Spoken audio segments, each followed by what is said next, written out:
বিয়ে শাদিতে টাকা পয়সা আপনাদের দিকে সব সিস্টেম নেই তো? আপনাদের দিকে আছে? আমি ভাবছিলাম মনে হয় আমাদের ওদিকে আছে। ও একজন আবার বলছে যে সাংঘাতিক ব্যাপার। হ্যাঁ, তাহলে আপনাদের দিকেও আছে? মা বলছে বেশি আছে, তার মানে এখানে সব লোক নিশ্চয় নেয়নি। দুটো একটা লোক বলুন তো, আমি 1 টাকাও নিইনি। বেকারা সংখ্যাটা তাহলে বোঝা যাবে, মানে 14 এটা একটা লাইন, মানে তারা তো হাত তুলতে পারবে না। মাশাআল্লাহ, তার মানে টোটালে 10টা লোকের হাত উঠেছে। অনেকজন তোলেনি, তবে তারা নেয়নি অবশ্য, তাই না? তবে এখন আবার না নিলেও বিপদ, এটা কিন্তু একটা সত্য কথা। না নিলেও বিপদ। মেয়ের বাপ আবার খোঁজ নিচ্ছে, সবাই টাকা চায়, ও কেন চায় না? আগে একবার বিয়ে হয়েছিল নাকি, না অন্য কোনো দোষ আছে? হ্যাঁ, অন্য কোনো খুঁতচুত আছে মনে হয়। দেখতে লোক পাঠায় ভিতর দিয়ে, তাই না? আর যদি টাকা চায় তাহলে বলবো ওরে বাবা খুব দামি লোকেরা। আবার এখন আবার নতুন কিছু হাজি সাহেব মৌলভি সাহেব আছে, বড় বড় দাড়ি, মাথায় টুপি, বড় পাঞ্জাবি, আমার থেকেও বড়। সৌদি আরবে গিয়েছিল, সস্তার বড় পাঞ্জাবি এনেছে কিনে নিয়ে এইখানে এসে ঘুরছে তসবি নিয়ে। বেটার বহু দেখতে গেছে, তা বেটির বাপ জিজ্ঞাসা করছে বিয়াই কিছু টাকা পয়সা লাগবে? বলছে আস্তাগফিরুল্লাহ আস্তাগফিরুল্লাহ। কি কথা বলছো ভাই তুমি? 3 বার হজ করে এসছি আমি, তুমি আমাকে টাকার কথা বলছো? আস্তাগফিরুল্লাহ। কি কথা বলছো? বলছে আমি জানি না, যা জানে আমার বড় জামাই জানে। পাক্কা শয়তান। সৌদি আরবের শয়তান, ও দেশের নয়। কি বলছি বুঝতে পারছে না? পাক্কা শয়তানে তসবি নিয়ে ঘুরছে। হাজি সাহেব বলছে আমি কিছু জানি না তো, যা জানে বড় জামাই জানে। আর বড় জামাই গিয়ে তখন সেটিং করছে। কি সেটিং? বলছে আমাদের কিছু দাবি দাবা নেই, একটা মোটর সাইকেল দিবেন, আপনার মেয়ে চাপবে, আমার শালা ড্রাইভার হিসেবে থাকবে। বুঝলেন না কেমন চালাকিটা দেখুন। আবার বলছে কিছু দাবি দাবা নেই, ওই ছোট শালাটার বিয়ে দিলাম, ওই রাস্তার ধারে 2 কাঠা জমি ছিল, ওটা দিয়ে দিয়েছে, 8 টিয়ার গাড়ি, আর আলমারি দিয়েছে, একটা বক্স খাট, আর 12 ভরি সোনা দিয়েছে। এবার আপনি ভাবুন, যদি দেন আপনার মেয়েই সুখে থাকবে, তা তোমার শালার টাকা নেই, বিয়ে কে করতে বলেছে? আল্লাহ নবীর ভাষাতে তো রোজা রাখবে, রোজা রেখে নিজের যৌবনের ক্ষমতা কমিয়ে দিবে, ওকে বিয়ে কে করতে বলেছে? সামাজিক অবস্থা আপনাকে বলছি, শুনে রেখে দেন। একটা লোকের বাড়িতে চোর এসেছে, গরিব মানুষ, 1 সপ্তাহ পরে তার বেটির বিয়ে। হাঁড়ি কুড়ি বিক্রি করে, জমি জায়গা বিক্রি করে 2-3 লাখ টাকা এক জায়গায় করে রেখেছে। চোর এসেছে রাত 12টায়, বাড়িতে কেউ আছো? তা বুড়ো মানুষ বলছে হ্যাঁ বাড়িতে আছি। কারা তোরা? বলছে আমরা যেই হই, বেটির বিয়ে দিবে শুনেছিস নাকি, টাকা পয়সা জমা করেছিস, টাকাগুলো আন। তা লোকটা তখন উঠে চোরেদের পায়ে হাতে ধরে বলছে দেখ বাবা, টাকাটা লিস না। চোর কোনোদিন ধর্মের কথা শোনে? বুড়োটা যখন খুব অনুরোধ বিনোরোধ করছে, তখন মেরেছে ঠাস করে এক চর, ওই গিয়ে 5 ফুট দূরে গিয়ে পড়েছে। এখন ওর বুড়িটার ঘুম ভেঙে গেছে। বুড়িটা এসে বলছে হ্যাঁ বাপ, তোদের বাড়ি কোথা? বলছি বাড়ি যেখানেই হোক, 3 লাখ টাকা সন্দুকের ভিতরে আছে, তোদের মেয়ের বিয়ে দেবে বলে এক জায়গা করেছিস, টাকাটা আন না তো তোকেও মারবো, বুড়োকে যেমন দিয়েছি। এখন এ ভয়েতে কাঁপতে কাঁপতে টাকাটা নিয়ে আর ঘুমন্ত বেটিটাকে তুলে নিয়ে চোরেদের হাতে দিয়ে বলছে নে বাবা, টাকাটাও নিয়ে চলে যা, বেটিটাকেও নিয়ে চলে যা, কারণ প্যান্ডেল বায়না দেওয়া হয়েছে, গরু কেনা হয়ে গেছে, মিষ্টির দোকানে বলা হয়ে গেছে, সব কুটুমাত্মীয় স্বজন দাওয়াত করা হয়ে গেছে। এখন যদি টাকাটাই যদি না থাকে, বেটির বিয়ে দিব কেমন করে? এক কাজ কর, বেটিটাকে নিয়ে চলে যা। কাঁদো কাঁদো কণ্ঠে বলছে বেটিকে নিয়ে চলে যা, রাস্তাতে কোথাও জবাই করে পাটের জমিতে ফেলে দিবি। চোরেরা তখন বলছে না, তোর বেটি নিয়ে যাব না, টাকাটা দে, টাকা নিয়ে চলে যাব, কারণ বেটি নিয়ে গেলে পুলিশে রাস্তাতে আটকিয়ে ফেলবে, আমাদেরকে ধরে ফেলবে। তাহলে চোরেদের একটা বৈশিষ্ট্য হলো, চোর শুধু টাকা নিবে, বেটি নিবে না। বর্তমানে বেটার বাপেদের চরিত্র হলো এই, বেটিটাও নিবে আবার টাকাও নিবে। তাহলে বলুন তো দেখি, চোর ভালো না বর্তমানে এরা ভালো? কারা? চোর ভালো। চোরেদের কোয়ালিটি আছে, চোর হতে পারে বংশ ভালো।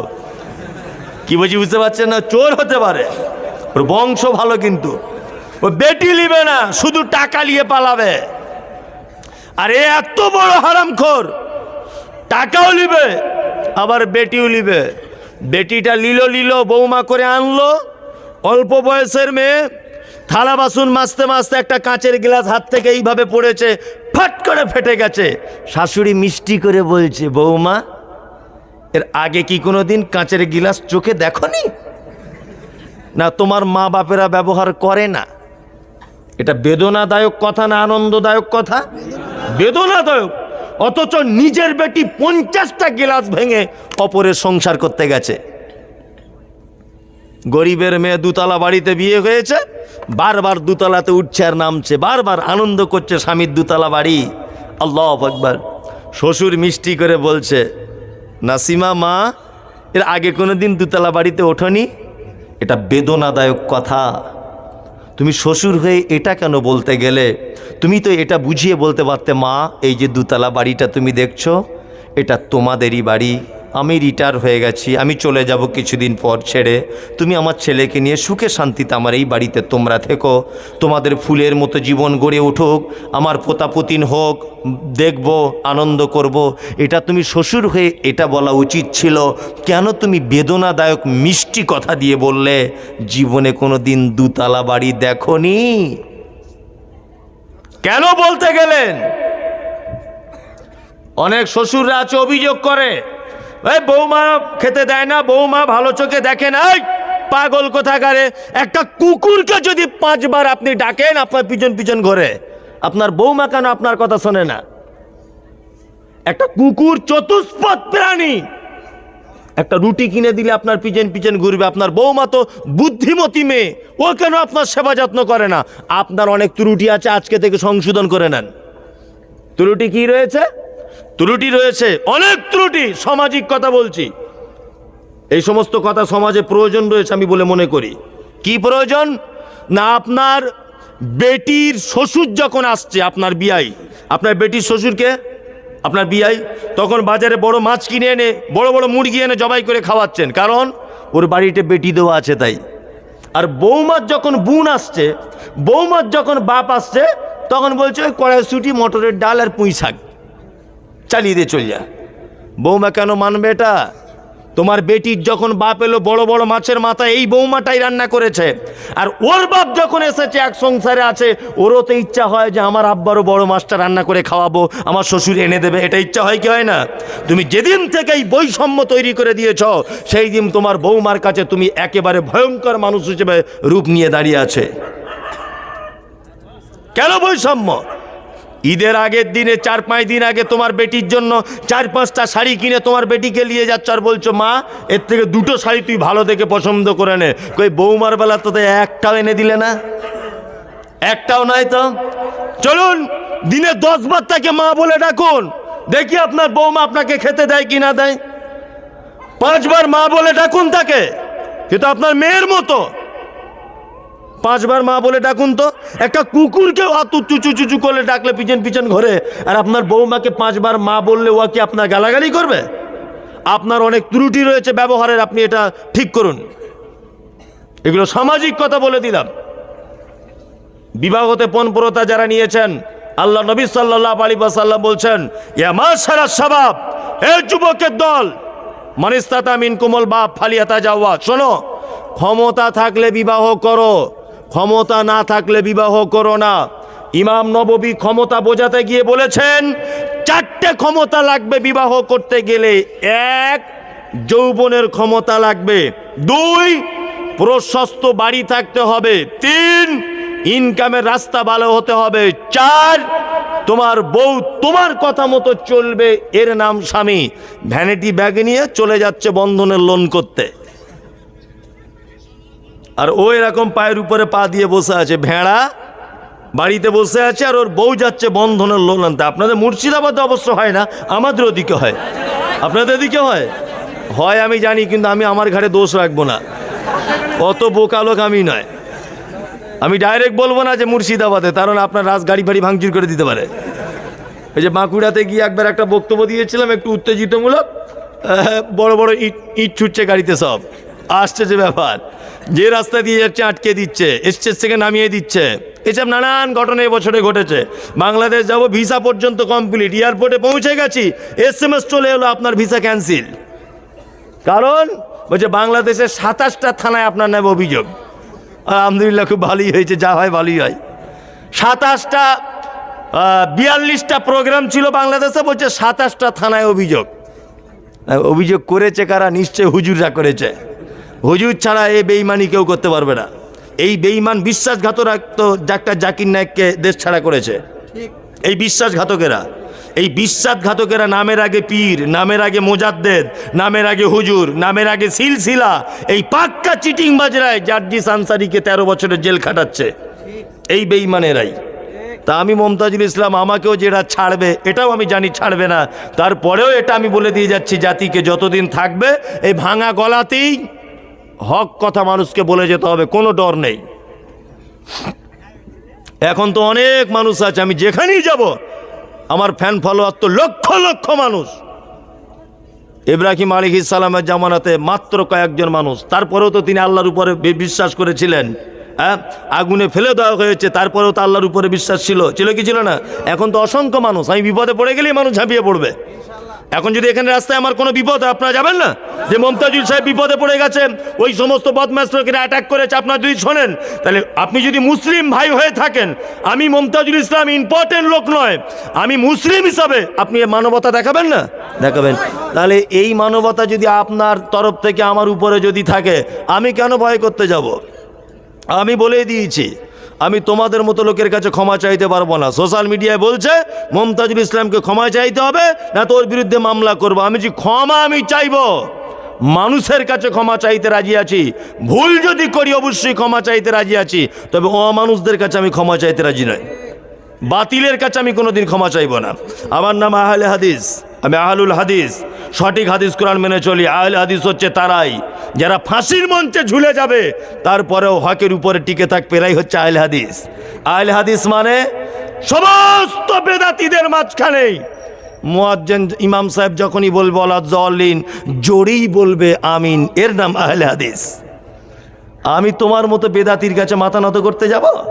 অত সহজ নয়, অত সহজ নয়। যে কথা আপনাকে বলতে বলতে এত দূর পর্যন্ত চলে এলাম, সেটা হচ্ছে এই, অবশ্যই বিবাহতে যারা টাকা পয়সা নিয়েছেন এই টাকা অবশ্যই ফেরত দেওয়ার ব্যবস্থা করতে হবে। যদি বলছেন এখন তো বিপদ হয়ে গেল, তাহলে বিপদ যদি ফেরত না দেন, খাটের উপরে ও থাকবে, আপনাকে নিচেই থাকতে হবে, কারণ খাট ওর বাপের দেওয়া। কি বলছি বুঝতে পারছেন না? তারা আরও কঠিন বিপদ। হ্যাঁ, এটা আমি ফরজ নফল সুন্নত বলছি না, মানবতার চরকিতে ঘুরিয়ে দিয়ে গেলাম। আপনি ভাবতে শুরু করুন। আল্লাহ নবী সাল্লাল্লাহু আলাইহি ওয়াসাল্লাম তারপরে বলছেন তাসমিতুল আতশে, হাঁচি হলে কি বলতে হয়? আলহামদুলিল্লাহ। আলহামদুলিল্লাহ শুনলে কি বলতে হয়? ইয়ারহামুকাল্লাহ শুনলে কি বলতে হয়?